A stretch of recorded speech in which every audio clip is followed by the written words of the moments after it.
What is up, everybody? It's Dr. Vibe here, host and producer of the award-winning Dr. Vibe Show, 2018 award winner in the innovation category, handed out by the Canadian Ethic Media Association. It's the home of Epic Conversations. I'm the host of Epic Conversations. Happy 2020 to everybody. I haven't done too many broadcasts yet in 2020, but get ready, get ready, because there is a pile of them coming on. And it's the home of Epic Conversations, Awesome. the host of Epic Conversations. And as always, bring new friends on. And I guess this is a new friend because he hasn't been on in a minute. Yes. So before we have Ryan Knight on our conversation tonight, and before we get any further with Ryan, pop quiz for Ryan. When were you on the Dr. Vibe Show first? And I remember we were talking and you said the date. I want to say 2012, November. You're really good. 2 out of 3, November 8th. Oh, 8th. Okay. Yep.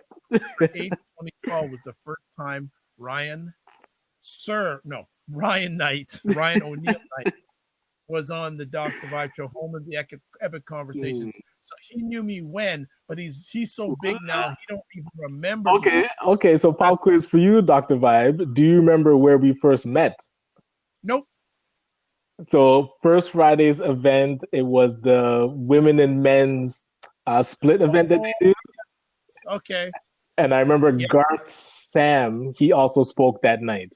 So I forget where it was. It was sometime. Oh, it was Liberty Village, down at Liberty Village. Well, and that was another thing. We just have to folks need to understand. We're based in Toronto, but I have a worldwide community. So we're being very Toronto-centric right now. So just to bring that into context, we're going Liberty Village. We have a Liberty Village in our city. No, this is Toronto. This is a Toronto Liberty Village. True. Places otherwise. So no, I don't remember. And it's something that's interesting. Many people that I keep in touch with, or they always ask me, where did we meet? And I don't remember. Yeah. Well, usually I'm like that too, but I distinctively remember where we first met and had that first conversation. There we go. So, and we're going to have another one tonight. And let me share a little bit about Mr. Ryan. Ryan Knight is the founder of Detailing Nights and the Afro Canadian Business Network. They're based out of the GTA, Greater Toronto area. Detailing Nights is a waterless mobile car cleaning company that uses a student franchising model to teach entrepreneurship to local at-risk youth. The ACBN Canada, which is the Afro Canadian Business Network, as we're going to use throughout the conversation, holds monthly networking events and business building workshops to help solidify the foundation of local minority-owned businesses to ensure they are sustainable and continue to grow. So we've got that, and that's what Ryan's going to be chatting about tonight. He'll be on a week from tonight on January 23rd. He's going to be talking about Detailing Nights. Tonight we're going to talk about the ACBN. But another pop quiz for Ryan. He didn't expect I'm going to give him too many questions. Detailing Nights won an award. No. I feel really good now. What's this? I know more about his organization than he does. I remember we won something last year. No, you just won something today. Today? What? I'm all ears. I'm on the edge of my seat now. Like, what is this? Oh my goodness. You don't keep up with what you're doing, man. What, today? Yeah, I just got back in town. Well, excusez-moi, but yeah, you just want something today. So let me just share with people, Detailing Nights was the 2019 People Choice Award winner given out by buyblocks.com.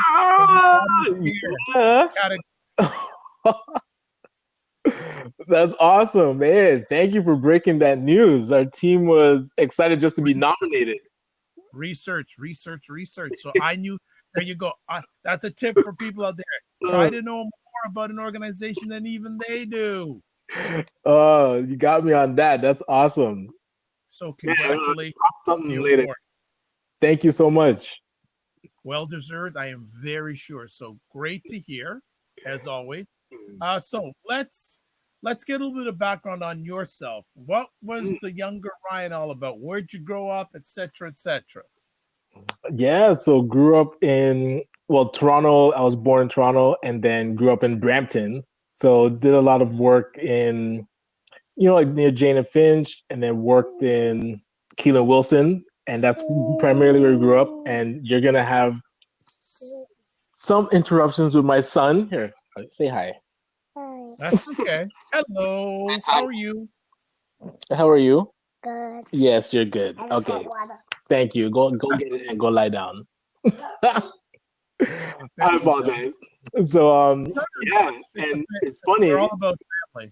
So the first time we were on, my daughter was she born yet? Yeah, she was just born in July. And then my son was born 2015. So whole new family dynamic since the last time that we spoke. And like I was saying, I was born St. Joseph's Hospital, grew up in the Keelan Wilson area, and also Jane and Finch in the Shoreham area in the government housing there.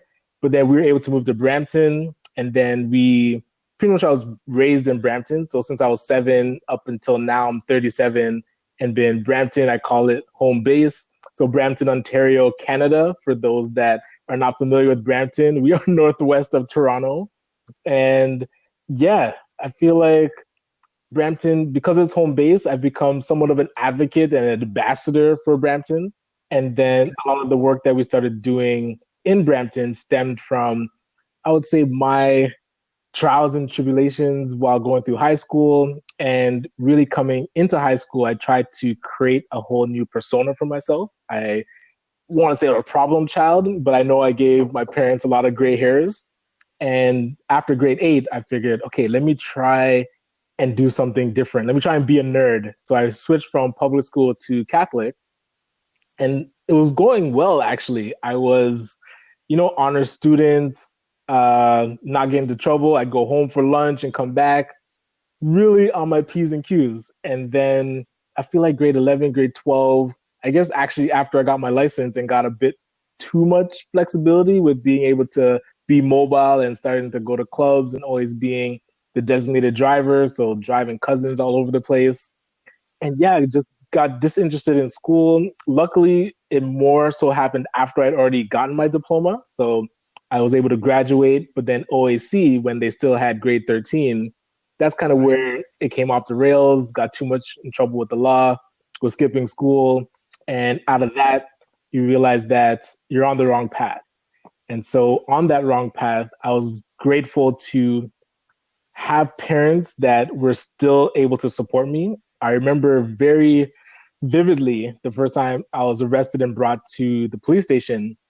And the cop there said to me, while my parents were standing right beside me, if your parents were not standing here, you would just be pretty much the system would figure out what to do with you, because we really don't have the time to hold your hand and coddle you. But seeing that your parents are very supportive of you, you are very, very lucky, because you don't want the system to have control of your life, pretty much your whole destiny.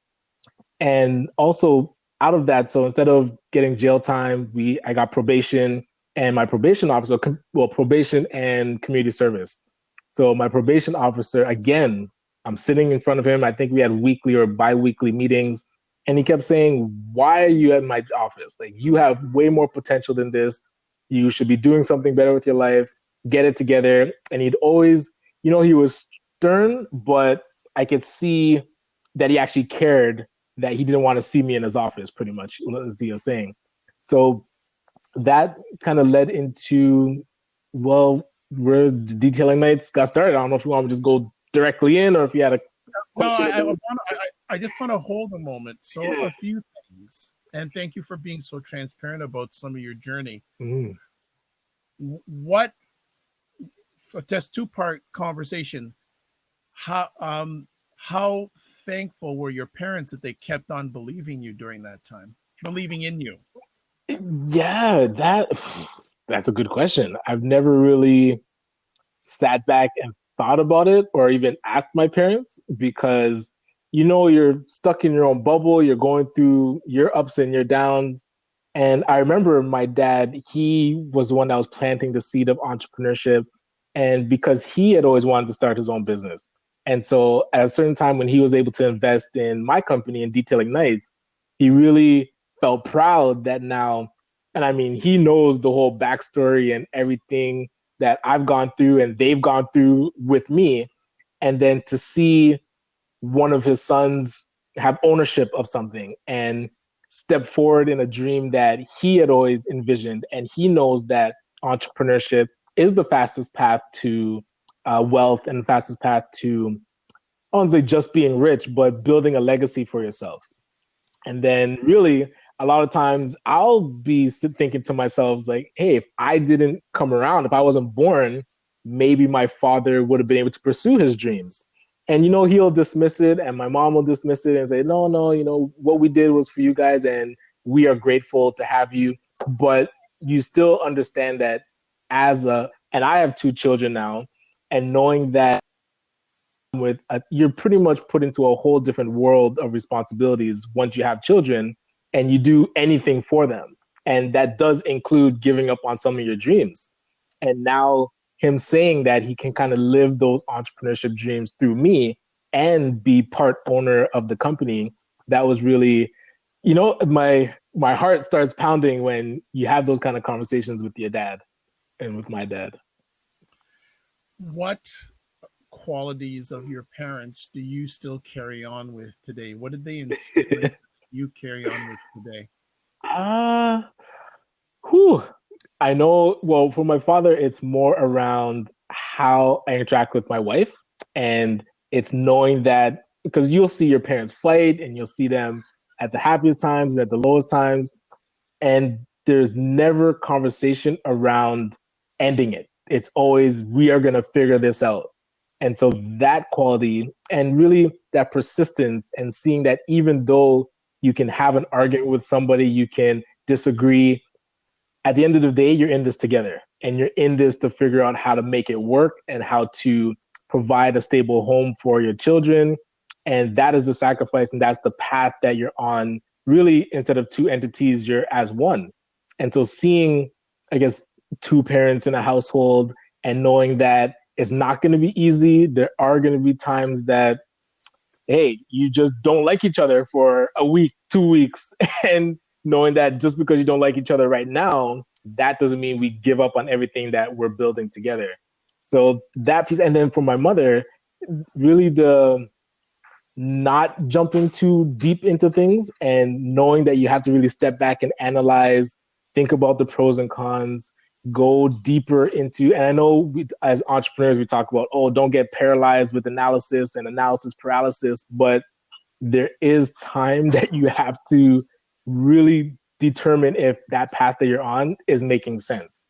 Because, hey, I'll be totally honest, we've had many ups and downs with Detailing Nights. It's gone through bankruptcy. It's gone through the highest of highs, landing contracts worth like $250,000, $500,000. And every time that we're on a certain path, we have to step back and say, okay, is this the direction that we want to go? Do we want to just sell our franchises to regular investors and become as capitalistic as possible? Or do we want to stay true to our roots and keep at this youth program, even though it's harder, it has way more impact in the community. And making those tough decisions has been really where I really thank my mom for being able to instill that in me. That's a wonderful tribute to both of them. I hope that one day you tell them that. Yeah, I'll just take this recording and be like, oh, there's a message in here for you, Mom and Dad. There you go. And it's very interesting. I do ask that question a lot, conversation piece a lot to a number of people that come on here about, what did your parents instill on you?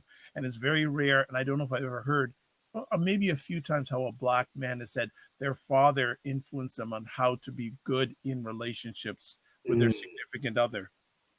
That's very big. Where else are you going to get it, right? Like that is your true to life like tutorial. Like you are watching the explainer video on how to be a man every day. And a lot of times when you're younger, you don't realize that the actual tutorial is in front of you. You're more just trying to figure out your own life and you have your own ideas. You think you know everything. And then when you look back at the tape, you're like, oh, the lessons are all there. I just need to rewind and take time to look at how things were handled. watching a man that got up every day and went to a job that he didn't like all the time, but Right. still he did it because he had responsibilities. And knowing that now when I have responsibilities, I can tap into that energy, that persistence to do good for your family and just by your own experience, you know? I'm gonna just do lightly about the detailing nights and I think I'm gonna ask this conversation piece because it fits in with this conversation. Mm. When did you decide to start your first entrepreneurial venture? Yeah, so it was 2009 and 2 weeks I was working for a job. I thought I was progressing well in the company. And 2 weeks before my wedding, got the notice that I was getting laid off and really realizing that being employed isn't as secure as people make it out to be. And that kind of crashed around 2008, 2009. I'm hearing now as I'm networking more and learning about other people's stories, that's the time that people realize entrepreneurship was a more viable way to control your own destiny. And not just for myself. I mean, I took that leap and said, okay, I'm going to use this time to go back and finish my diploma. I'm going to use this time to start this business. And hey, I can't be any worse than getting laid off from a job that you thought that you're secure in. So now if I'm gonna mess up, it's gonna be because of my own input and I'm gonna use my own ambition to build something for my family. Excellent. Before we go any further, we always like to welcome people on the, especially the live conversation. Like to welcome the Hello Room. Like to welcome Kari, and of course, one of the loyal people in the Dr. Vibe community, Dr. Ah, Kathy, who hosts the livest live stream on media, tech, and pop culture. It's called Mediascope, and it's on most Wednesdays, 5 p.m. Eastern Time on Instagram Live, and then 6 p.m. live on Facebook Live and Periscope. Please, everyone, check it out. It is not only great entertainment, but it's incredible and great and relevant information. Anything in regards to media, tech, pop culture, you will learn something from it. So please check it out. Let's no, get I'm it. gonna have to check that out. That's Yes, awesome. please do. Please do. And actually, I have to get Dr. Takchi on the Dr. Vibe Show. We're going to be talking about basically media tech and pop culture in 2020 and for the decade. So watch out for that Excellent. conversation. So follow me on that. Okay, so Ryan, you had your first entrepreneurial venture.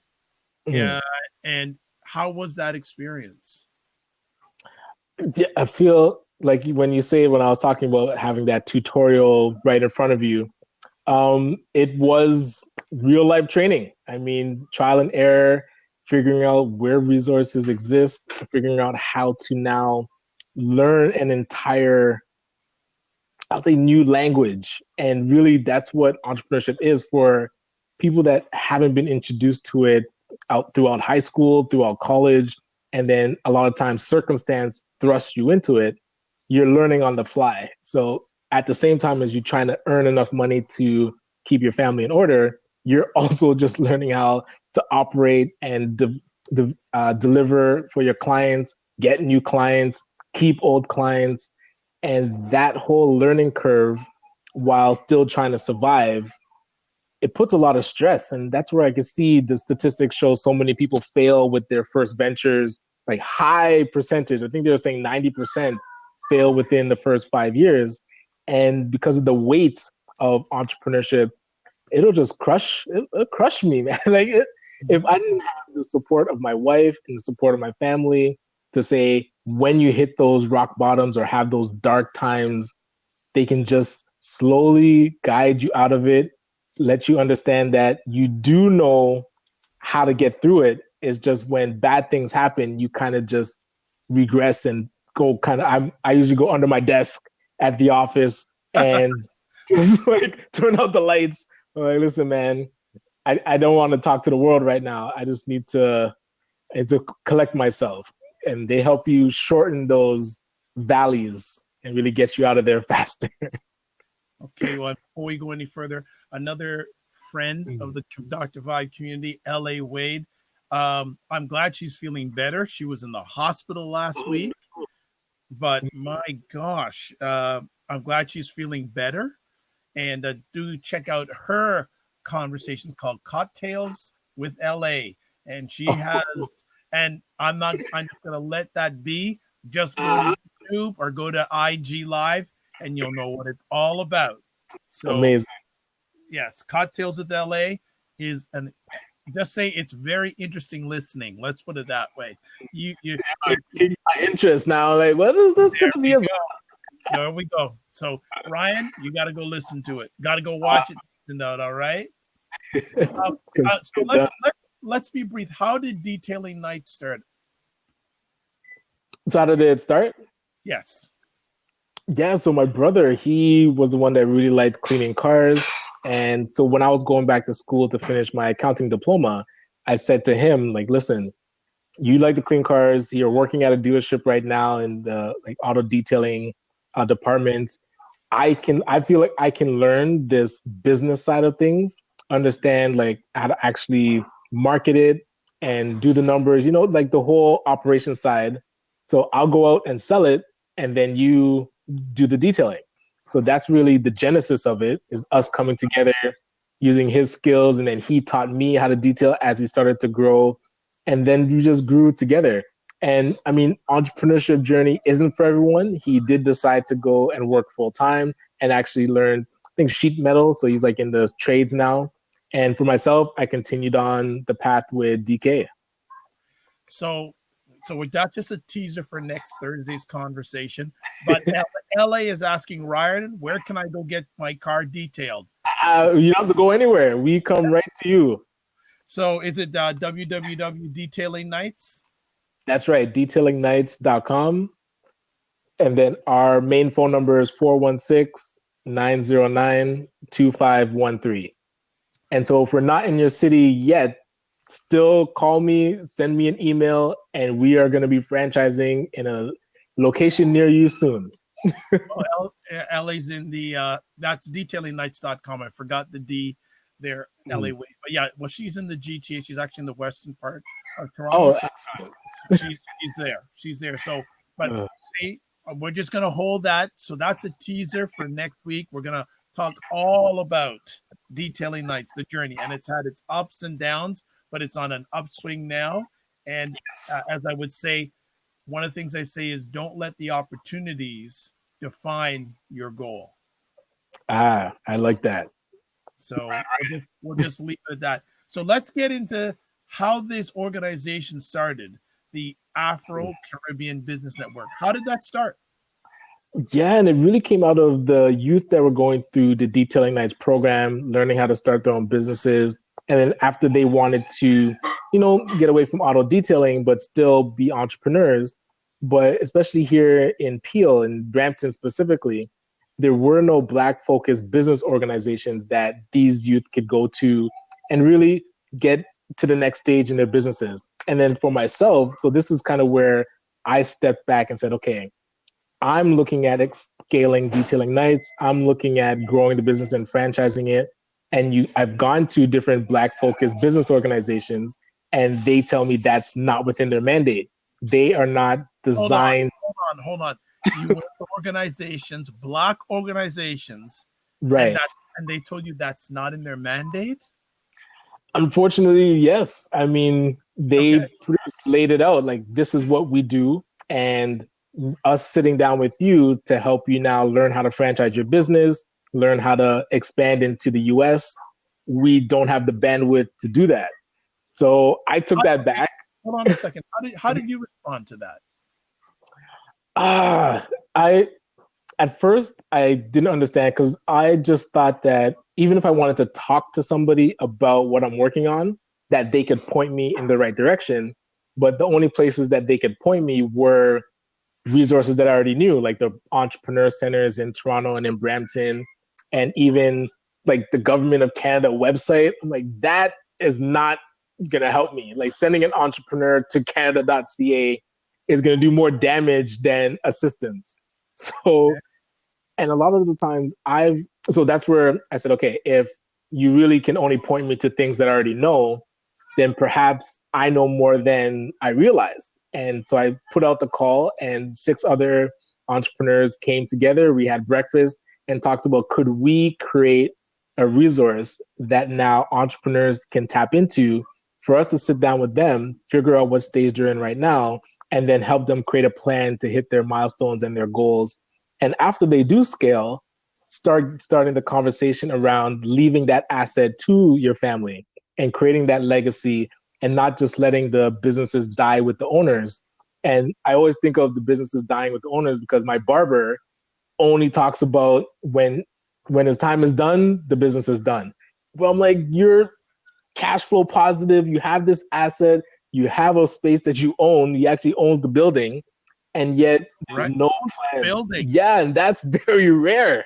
Like where, yeah, you know, so like, no, man, you can't just let this fizzle out as soon as you change your mind. Like this is an asset that can be providing income, providing resources for your family for years to come. So I have another interesting conversation piece. When you came up with this idea, what did your wife have to say when you told her about this initiative? The real question, when did I tell her? It's like, how far down the road? Oh, ouch. Ouch. You're still married, Yes, right? yes. Okay, good. Okay. What I did mention to her is something needed to be done. And I hadn't had it all figured out. So I said, I'm just going to talk to other entrepreneurs and see if this is something that's feasible. And the great thing is, the first events that we did, when we finally kind of got our footing, my wife was very instrumental in helping us to execute it. So once I was able to lay out the vision, and really because I didn't have the full vision, and talking with the other entrepreneurs, we were able to put together what does the community need, what do we as entrepreneurs need, and then I could go to my wife with an actual plan. I don't like just going to her with my random ideas because she has heard many random ideas and a lot of them do not stick. So I feel like I've learned my lesson and come a lot more prepared and say, okay, this is who's going to be helping. This is how it's going to help my business, because I mean, in a selfish way, I wanted a resource to help me scale. So by building it, I felt like it's just a resource that all entrepreneurs in our community could use. Well, do you know how blessed you are? You know, not only have a beautiful wife, you have beautiful kids, but your wife is all your CEO. Oh, You yes, know that. absolutely. Okay. Operations, Okay. chief operations officer for sure. If it doesn't stick with her, go back to the drawing board, right? And I love that, because playing that devil's advocate where it's not just yes men around you and yes people, it's listen, have you thought this through? Have you thought of this? Have you thought of, and coming from a different perspective, it's usually things that I haven't thought about. So it helps you really flush out and fine tune. You know, they say like iron sharpens iron. I feel like it's a great balance. Mm.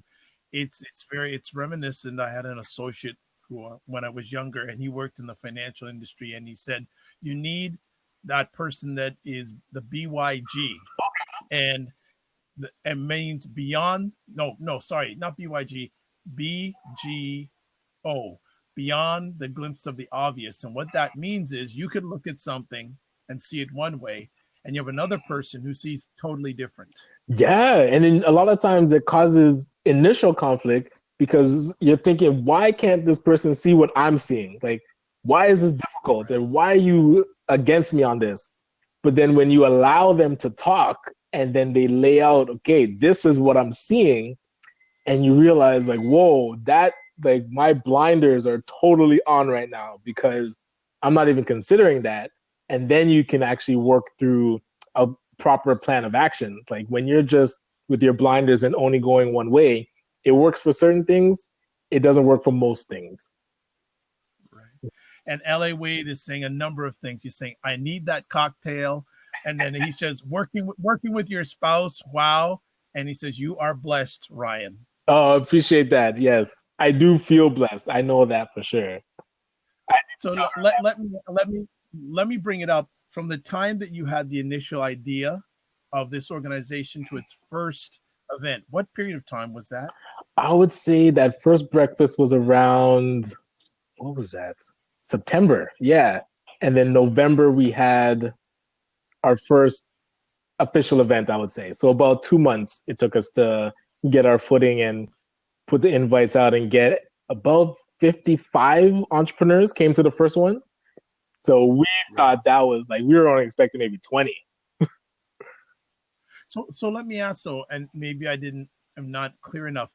When did you think about this initial idea, and when did you have that first event? What space of time was that? Okay, so the concept of the organization was about 2 years in the making. So it had been Okay. percolating in my head. I've been bouncing it off of a few friends. And then that November, we had the initial, no, sorry, that September, we had the initial breakfast. So that's when the first other 6 came to the table. And then we kind of officially said, okay, we are now, actually, I don't even think we had a name yet, but we said we are going to build this thing and let's put it out into the world. And yeah, for November, we planned that first event. And November was when we officially, I would say, had our first event, public event. In the planning stages and even up to today, did anyone say you crazy for doing this? It ain't gonna work. I don't, well, there's always the, man, you're working with Black people. It's just going to be pure negativity. We don't know how to do customer service. We don't, the list goes on and on. And we don't work well together was the biggest one. It's like, if you're not stellar, if this isn't perfect, then it's just going to be another example of how we can't work together. And so every event that I see us come together, and really this is what I learned from First Fridays and from Warren.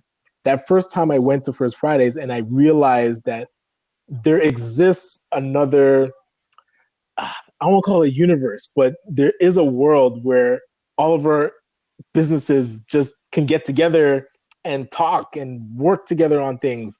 And that proved to me that it's possible. So every event that we do, anytime I hear people say, oh, Black people don't work together, it's like, no, actually, I can show you a specific time that, or the things that I'm working on right now, I can show you proof that that's not true. So the conversation ends right there. There's no more, oh yeah, Black people don't work together, and then you kind of hype it up and yeah, because X did this to me and that, and then it just becomes like a total negative conversation, and everybody's just going backwards. Now, as soon as that negativity comes up, I can instantly point to all the positive experiences that I've had and show a person that one experience doesn't now discount our entire community. In every community, you're going to have bad business deals and great business deals and just kind of neutral business deals. But you don't discount the entire Jewish community because one person may have not phoned you back. But if a Black business doesn't phone you back, you automatically attach that stigma and that experience to all Black businesses. And really, it's not fair and it's not true. So we have to really get past that.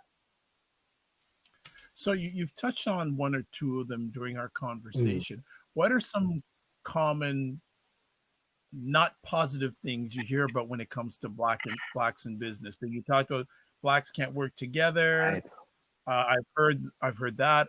I've heard about lack of good customer service. Are there any other ones you've encountered on a regular basis, or on a regular basis? Well, the one that sticks is that we don't pay our bills on time. And because of that, and I always remember I was listening to G98.7, and Fitzroy Gordon was having a show about Black business and why is it that we struggle to work together. And a gentleman called in and he does specific business with like convenience stores. And so there's some Black owned convenience stores and some non-Black owned convenience stores. And he's telling the story of the difference between how other communities will pay on time, and then his own community will always come up with a story. And so now he's totally like dismissed the Black community because he's like, I can't deal with not getting my money when they're selling things that they're supposed to hold the money for me. So now he's totally been jaded. And when you mess with people's money, that's when it gets really serious. And so, one, not just that we don't pay our bills, but we usually don't work with contracts. We are very emotional beings. And so you always trust. You're like, hey, we're going to do this together. Oh, yeah, don't worry about it. in your mind, you're saying, I trust this person. Like, why would they do me wrong? So now you haven't put your terms and conditions in writing. And that's one thing, like the whole colonialism style, they're all about contracts. So if you're doing business with a white person, they're going to have it all in writing and point to everything that you missed, or if you didn't come through on something, they can point to this piece of paper and say, here's where you agreed to this, and this is where you breached the contract. But when we don't have that piece of paper, even though we want to trust each other and we want to feel good about the relationship that we're building, when it comes time to collect, you don't have anything to point to. And now it's just their word against yours, and you're remembering the conversation one way, they're remembering it a different way. Or it's like, oh, well, we don't have anything in writing, so what are you going to do? I mean, like, I've had these conversations where specifically that you guys have entered, like me and you have entered into a contract, like verbally, and because you don't have it in writing, they throw that back in your face. They're like, well, we didn't write that down, so what are you going to do? So that's where we have to shift and see that because we don't want to dismiss all the negative things that are happening, we have to safeguard ourselves from it. And the only way to safeguard ourselves is a lot of times just doing proper business practices. And when you don't incorporate yourself, or you don't register your business, and you don't have your contracts laid out with the terms and what a person's to expect, what are they going to expect from you, now it's all just open for, I'll say, like, open for interpretation and open for just he said, she said. Open for misinterpretation. Exactly. And that business cannot scale like that. You cannot scale on emotion. You have to scale on process.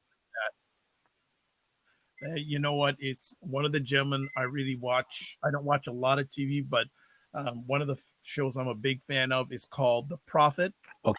And it's on CNBC, and there's a gentleman named Marcus Lemonis, and he invests in small companies or companies. And he has his 3 P's: process, people, and product. And he says more often than not, most organizations that are just starting up or business do not have processes. And when you don't have a process, you're asking to get your doors blown up. Well, not just because you can't scale it, but a person that does have process, they're going to blow right by you. And that's where a lot of detailing companies haven't been able to really compete with us, because we were able to systemize it very early, because we moved into. That's for next week. That's the next week. That's the next week. Let's stay on. Let's stick on the ACBN. But that's what I've been able to now teach other entrepreneurs, because I learned how to micro franchise and create process. When a person comes to get help from us, we can show them how to create that process in their own company. Because when I talk about building an asset and something that you can leave to your children, you can't leave them emotion. You have to leave them an actual business in a box, a machine that creates money and cash flow, that day in, day out, if a person turns the key in this machine, it's going to turn on and produce revenue. So let me ask, for the people that contact the organization, what are 2 or 3 of the most common areas of help they're looking for? Yeah, a lot of people usually contact us because they feel like they need more money. They need access to capital. They've been denied bank loans. And yes, the current financial system is not geared towards, it's not really. Put it up, Ryan, put it out there. Be straight with me. Come on. And especially with Dr. Tachi in LA, they don't want no pussyfooting around. Say it straight, man. It's really designed to keep us out. And they're very good at it, because if you don't show up with all your T's crossed and all your I's dotted and a real high credit score, it's easy for them to say no. They put the information into the system, and the system says declined. And then they can look like, oh, it's not my fault. The computer says no. So learning that you have to so that's what people come in feeling like, okay, they need access to capital. But what I find is that they actually need more, again, back to that process, back to an actual marketing strategy, back to like structure, legal structure, how you present yourself. If you're not registered, clearly you can't get access to capital. If you're only a sole proprietorship, access to capital is again very difficult. And we're for some reason afraid of incorporation. We always feel like, oh, I'm not big enough to incorporate, or I don't want to spend the extra $200 to incorporate. And so now you've eliminated yourself from governance and eliminated yourself from a lot of financial tools. So, and then so even if we fix all of that, we're still only looking for grants for some reason. We are afraid of taking capital in and using it to amplify your business, because if you do that, the money that you have to pay back is designed in the business plan. But when you feel like, oh, you're taking a loan, but you're actually going to use it to pay off past debts or try and keep afloat, and you're trying to pay your living, you're really taking the money in for a reason that's not going to help your business. So when we're able to, yes, we help people find grants, but the fastest route to capital is through loans. And we've been able to make partnerships with credit unions, both Meridian and Alternative Savings, so that if you go through our workshops, you actually get pre-approved for these loans. So now you're not going into the bank hoping that your credit score is okay, hoping that your business plan is okay, and hoping that your cash flow projections tell the story of how you're going to be profitable. You've already done all that through the work with us, and now you're only going into the bank to collect your check. So that to me is a lot, it's a better, less stressful. Like the outcome is definitely better, but you walk into the bank knowing that you've done your due diligence. You've gone through all the things that they've asked for, and you're not there begging anymore. You're there saying, I'm ready. I've done the program and I'm ready to hit the ground running. Show me where to sign. Okay. What types of workshops do you offer the membership? So right now we offer, like, again, that grant writing type workshops, business loans, marketing strategies, sales training, also leadership training.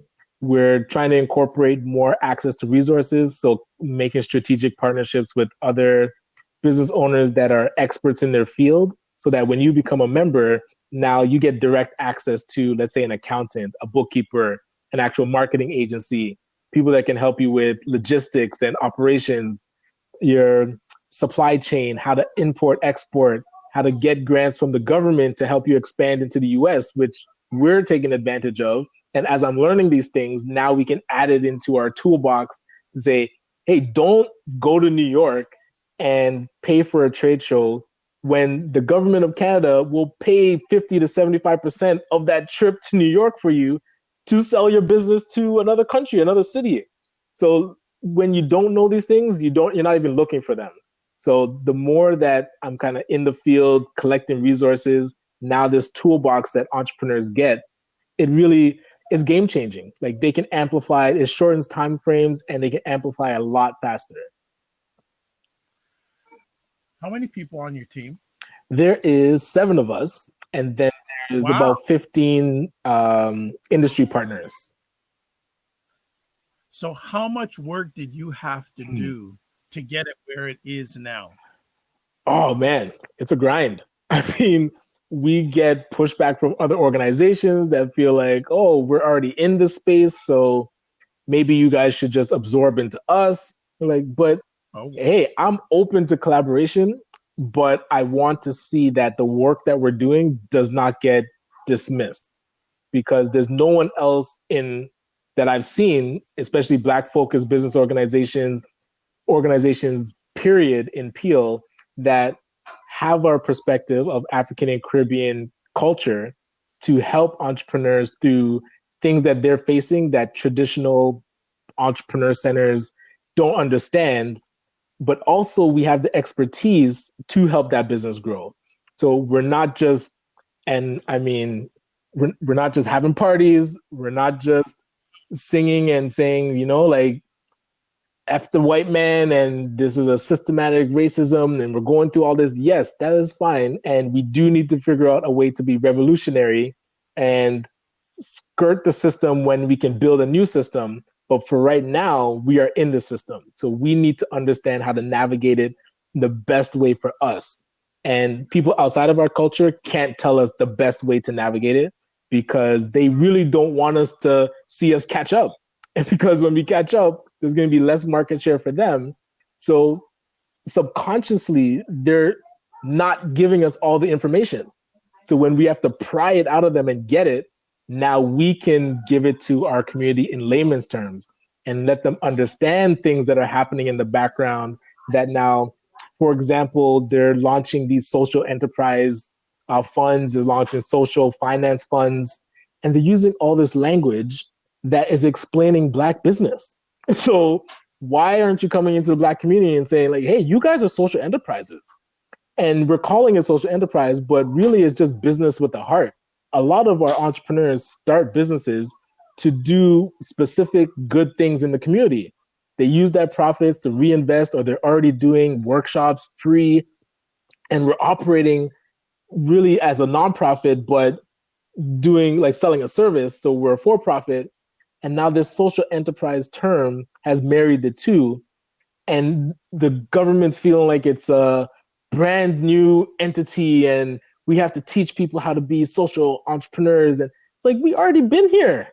And so now all this funding is being dispersed to people that are just learning about how to actually care and not be totally capitalistic, when us as Black entrepreneurs have been doing it and nobody is now coming to us for our expertise. Everything is being figured out behind closed doors and we're not at the table. So luckily, I mean, there's organizations now, SETC, ACBN, that are at the table, able to get the information and now report back, break it down. This is what people are talking about. This is how we can access hundreds of thousands of dollars, even millions of dollars, if we come correct. We have a long time frame to get things in order. So if you're not registered now, like our organization's mandate, get as many entrepreneurs incorporated as possible. Get a year in, get that audited financial statement done. Get these structural things in place so that when they open up the doors, because they've been talking about these things for years, like 2 years, let's say, they've been planning. So they opened up the doors last week and all these people took 2 years to get prepared for this money that's coming down the pipe. We just learned about it. Now it'll take us another 2 years to get ready. That's how they get us. Like, it's not because the resources aren't there. It's because nobody is specifically taking our hand and explaining to us what is available, how to be properly prepared, and then helping us get that money. It's all just, oh, I thought that you knew. Like, hey, we've been talking about it for a week now. Didn't you get an audited financial statements for the past 5 years? Who would know that? Like, if that is the criteria, that eliminates 90% of our entrepreneurs, you know? So it's really getting ahead of all these things coming down the pipe and getting our entrepreneurs ready to take advantage. How has now with your organization, are the majority of members entrepreneurs? Yes. So we're not a professional, like executive professional association. It's entrepreneurs that join. Okay. So let me ask out of curiosity, Afro Caribbean Business Network. Why not the Afro Canadian Business Network? Good question. And our name, our name was the theme of many debates in our boardroom. Because should it be African Caribbean? Should it be just plain African? Should it be Black, Black Canadian? Should it be Black? Or do we see ourselves as Black? Do we see ourselves only as Caribbean?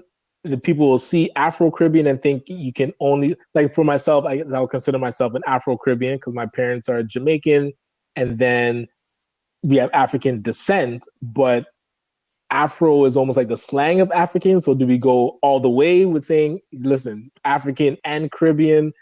The debate goes on. So because we initially said Afro Caribbean, and yes, that came up. Like, do we need Canadian in there so people understand that we're talking about Canadians?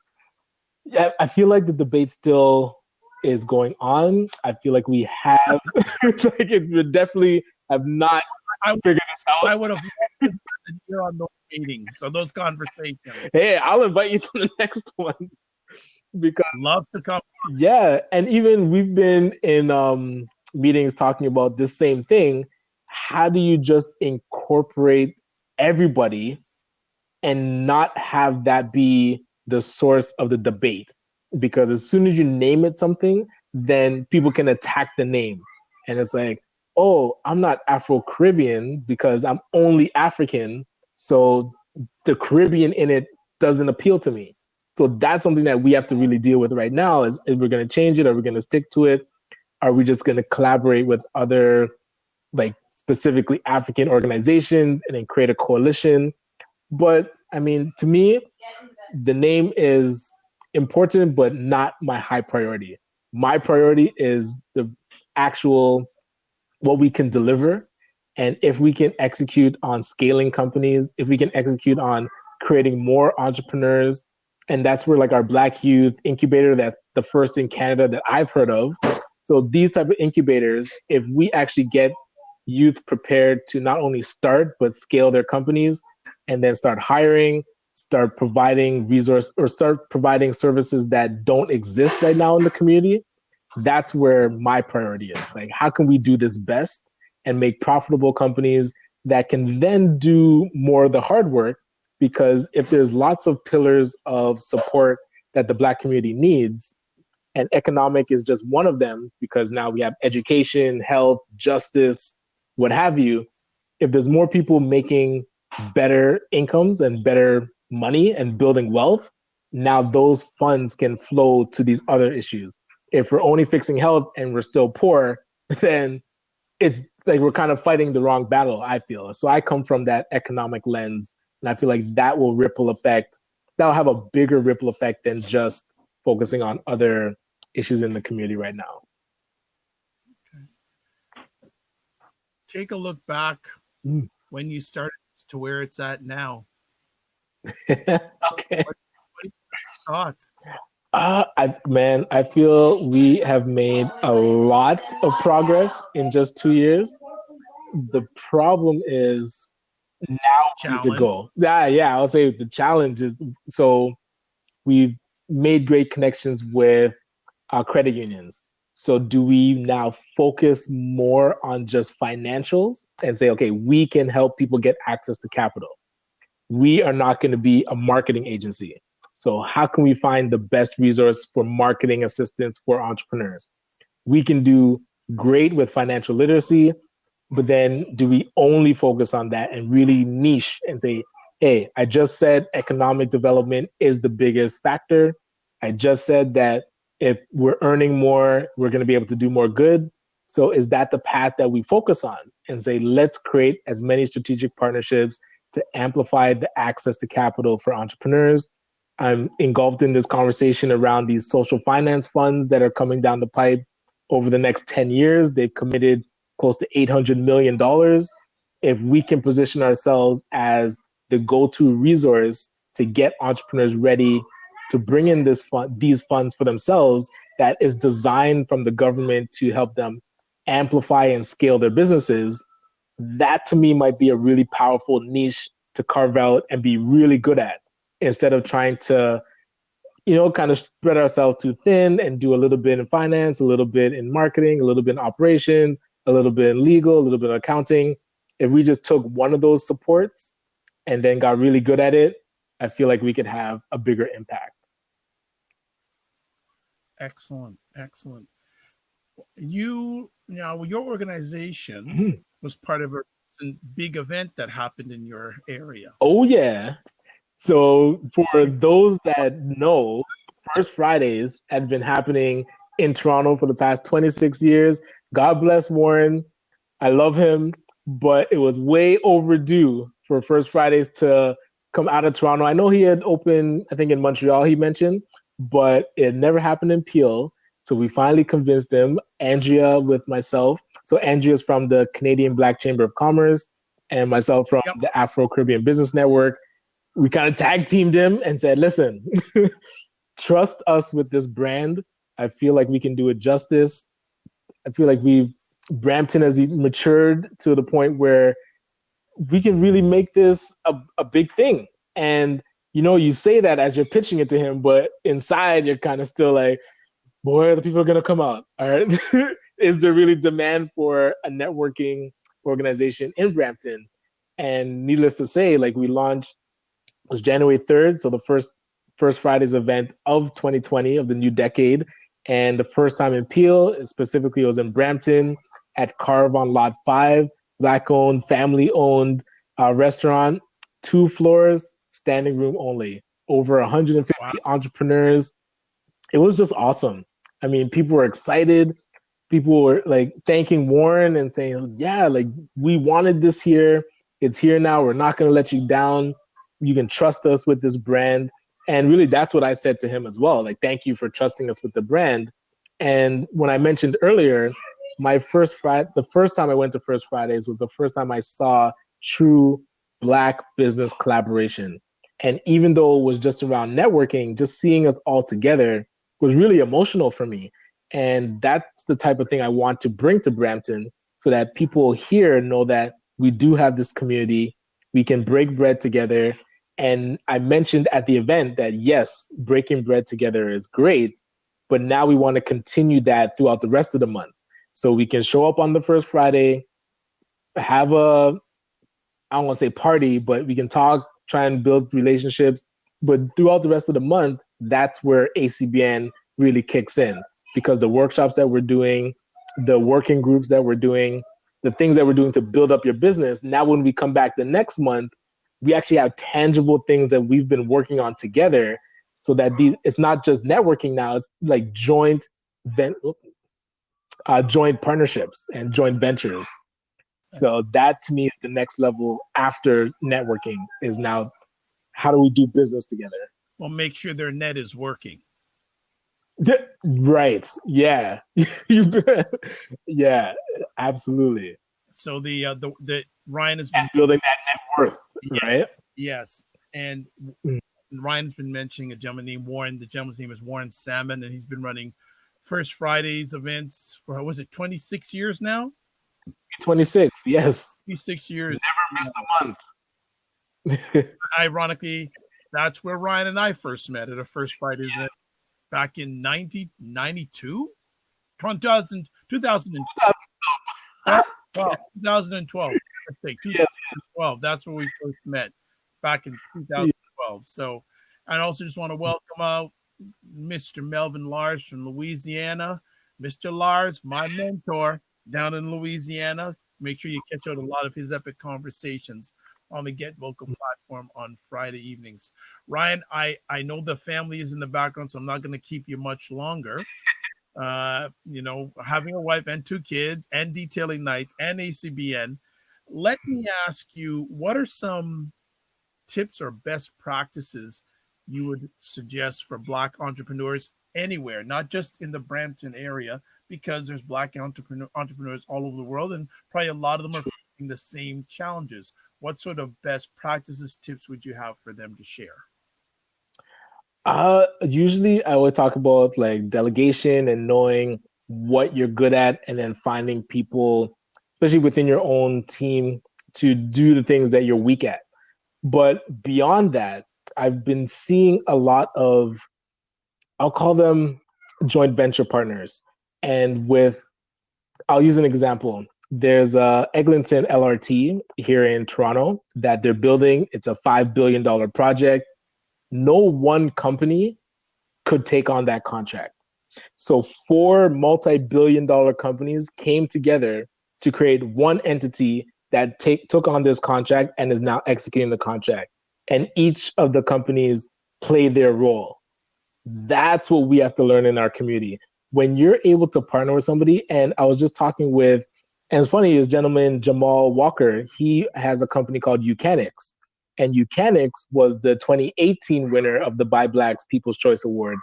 And when I saw that he won, I reached out to him and I said, how can detailing and mobile mechanic work together? And it's such a simple concept, but if you find other businesses that complement what you're doing, you now have duplicated and amplified your reach. people that are his clients are also my clients, and people that are my clients are also his clients. So if we as a community can now learn how to lessen the load on ourselves and really use each other to amplify what we're currently doing, we're going to go. And that old saying, like, oh, if you want to go fast, go alone. If you want to go far, go together. We have to take that to heart. And 2020, I say, is that year of clarity. Let's make sure our vision is clear. We see where we're going, and then pool as much of our resources to really amplify and get there together, further, and faster. Work together, win together. 100%. So, what is the next ACBN event? Yeah, so it's coming up February 1st. So we are doing the next Legacy Symposium. We had a successful symposium last year in January. We did it in partnership with the BBPA at their office, the Center of Excellence, they call it. So this year, we're actually doing it in partnership with Sheridan College. So Sheridan has an entrepreneur center called Edge, so Entrepreneurship Discovery and Growth Engine. And they, like ACBN, they have a co-working space, so we have like our own dedicated desk, and they've been really instrumental in helping us bridge resources that an institution like Sheridan has to the Black community. So we've now come together to do our next Legacy Symposium. We really wanted to be, the theme is bridging youth, empowering youth through entrepreneurship, but bridging the expertise of our entrepreneurs with up and coming youth.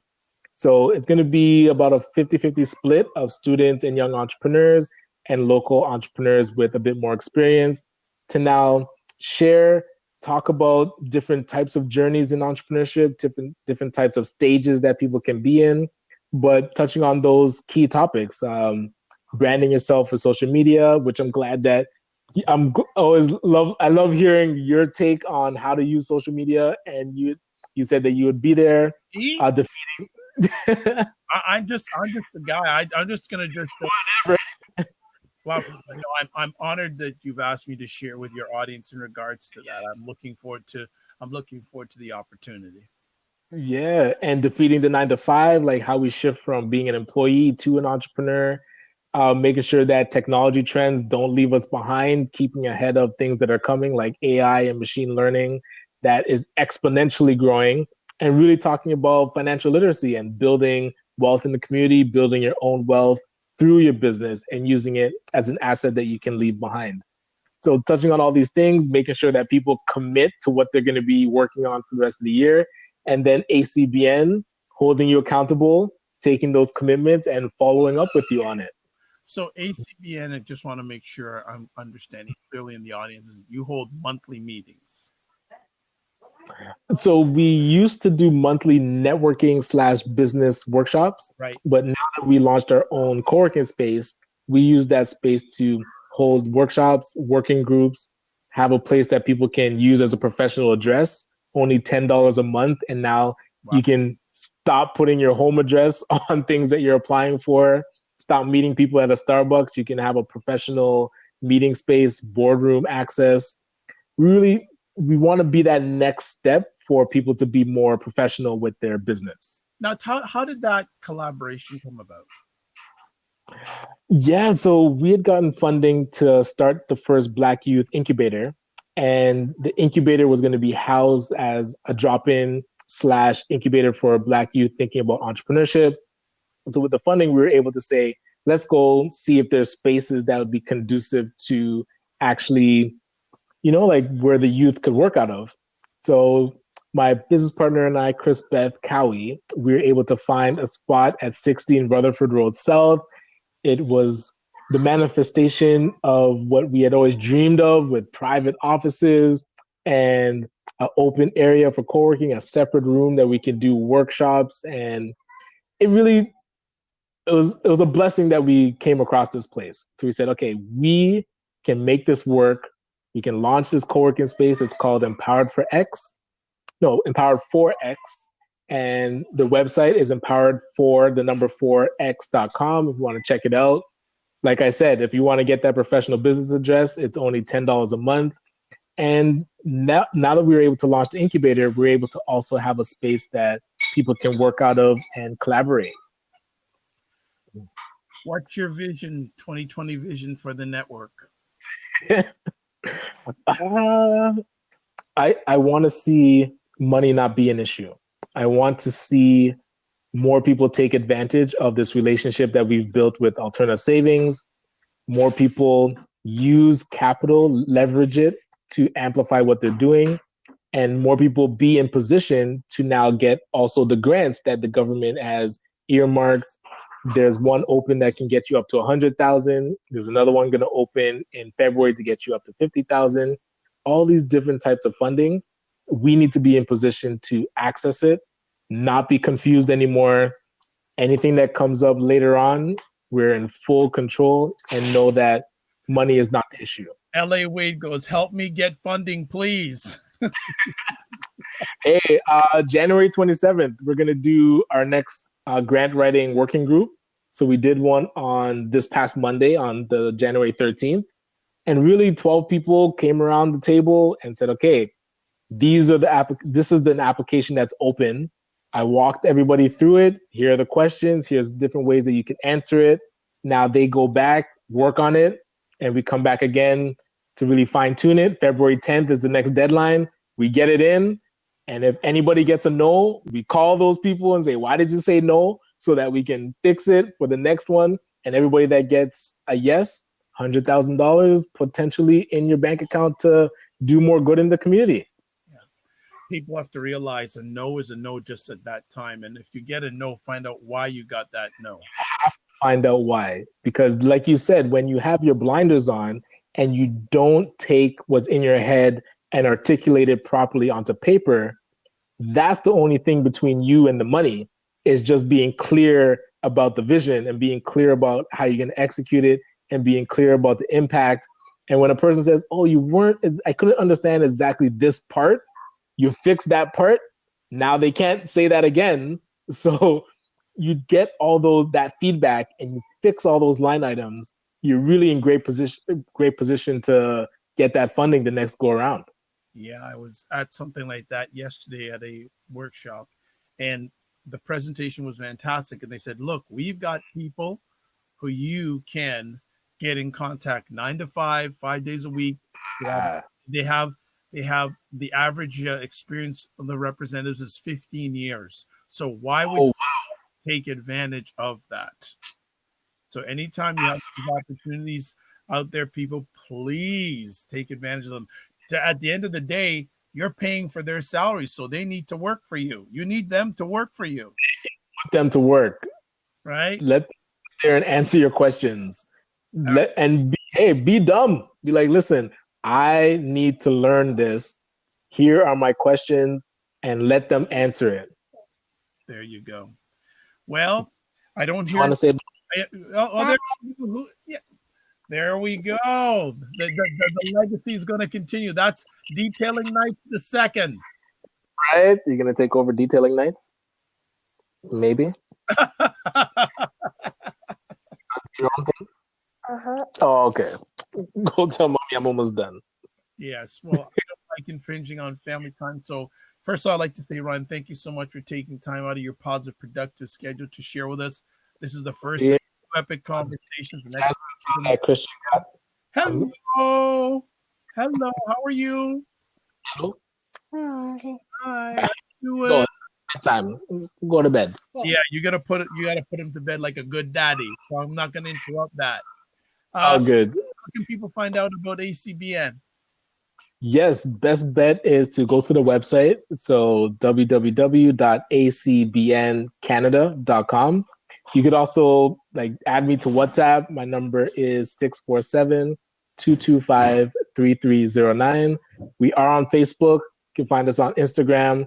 But the website I would say is the best, because on the website it also has a quick questionnaire. So you can fill out what business you're currently working on, how much money you're trying to raise, what are some obstacles that you're facing, and then we can reach back out to you with somewhat of a customized plan of action, and then we can meet in person to really create that blueprint to help you really take your business to the next level. So I just want to shout out someone just joining in on the Periscope side. How She Hustles, Emily Mills.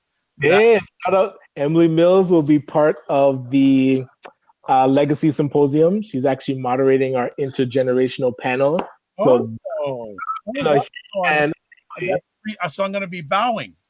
you and me both. I'm going to be bowing big time. Well, I'm looking forward to that. So, actually, ladies in the Toronto area, if you want a great community organization to help you level up, how she hustles, say no more. That's it. Yeah, there's no one better. Say no more. Done deal. Done deal. They will help you level up, ladies. She will have an organization that is strong, credibility, community. Nothing more needs to be said. LA Wade has the phone number 647-225-3309. Is that you? Yes, that is correct. So expect a call from LA Wade in the near future. She goes, I'm ready. Awesome. We are ready for you. And look at this. How she hustles goes. She's saying, Emily's saying, excited for it and applauding you both. Amazing work. Sweet. Right Hey, back, that's high praise. I appreciate that, Emily. right back at them. I'm looking forward to seeing you on February 1st. I'll have my notepad out. Hey, I'm gonna be sitting in the crowd taking notes too. Forget this. I'm putting it together. When I say it's selfish, I put together this whole resource thing because hey, I'm in the same boat. I am not preaching from on high, some mountaintop. I am trying to build my business, and I feel like if we do this together, it's just gonna exponentially grow a lot faster than trying to do it on our own. Actually, I'm just going to shout out Emily on something else. Last year, I believe was it late February, early March, I had the opportunity to moderate a panel discussion in Ottawa with Emily, Yes, yes. media, and I was in the crowd. Yeah. you were there at that too. Yes, yes. Emily, See how I follow you too? Emily rocked the house. So Mm, anywhere she's doing stuff, try to be there. You ain't gonna lose. Emily, I'm gonna get my notebook out and just gonna just learn from one of the masters. So on that note, we're gonna say it is Dr. Vibe here, host and producer of the award-winning Dr. Vibe Show, the home of Epic Conversations. I'm the host of Epic Conversations, 2018 award winner in the innovation category given out by the Canadian Ethnic Media Association. I'd like to say thank you for the people who joined on this conversation night. Kari, that was there from the beginning. Dr. mm. Tachi, who's on for most of it. L.A. Wade on for most of it. Melvin Lars from Louisiana. And I know there's some other people that jumped on. If I forgot you, it's because of my head, not my heart. Next, upcoming conversations with Dr. Vibe on Sunday at, I believe it's 5 p.m. Eastern time on the Get Vocal platform. I'm going to be part of Kinte Ferguson's 24-hour Get Vocal Fest. Oh wow. He asked me to come on for 2 hours. And he asked me for a topic, and I couldn't generate a topic. But then I got something. Since we're at the beginning of the year, most people have New Year's resolutions. I don't like New Year's resolutions. So what I'm going to be asking everyone who comes in, what's your word for 2020? Ah, yes, yes. Did I say mine? Mine is clarity. There you go. So Sir. everything Ryan. Oh, and LA Wade is on 8 a.m. to 10 a.m. So there you go. She's on it too. So Sweet. out at 8 a.m. to 10 a.m. The I was gonna say, yeah, can I say the mistress of cocktail? I don't know if that's good or not, but we're gonna let it be. But Yes. and then I know I have some other ones coming up, but I know next Thursday we have Ryan back. Actually, next Wednesday evening at 9 p.m. Eastern time, I have a gentleman from an organization that is running a campaign to get Black fathers registered to vote in America. Okay. So the organization's called Black Dads Count, and his organization is getting as many Black fathers to register to vote in the next presidential election in America. Okay, right, right. And actually, his organization that he represents, check this out, people, has raised in the last 15 years $75 million via contracts and funding servicing Black fathers. You see that? And That you said that's Wednesday night? I'm getting Okay. I'm getting Tuning into him. So there you go. Yes, yes. On that note, we're going to end off. As always, I like to say, live your life as a dream. If you can dream it, you can make it. Next up, sometimes you have to get smaller to get stronger. Block Mm, assumptions. And then finally, aim bigger, aim better, aim higher, aim wider. Follow ACBN. Even better, contact them. No matter where you live, they will be able to help you. 100%. And check me out. I'll be there on February 1st with the man, the legend, Ryan. Legend in the making. I'm working on that part. And Emily Mills and others. And actually, one other thing too, I want to ask you, Ryan, before you leave, is there any Yes. is there any thoughts in the near future to create online learning opportunities? Yes. And the great thing is that we've been able to use the funding from alternative savings to create the learning platform. So, yes, we're putting together the financial literacy that's going to be housed online, but we're going to be able to incorporate that business plan, cash flow projections, how to complete it online as well. All right, so there you go. They're covering it and give suggestions, and they'll provide the solutions. All right. God bless. Peace be well. Keep the faith, and good night, everyone. Thanks for watching live or on the replay, and check out upcoming conversations. Be well and keep the faith. And thanks again.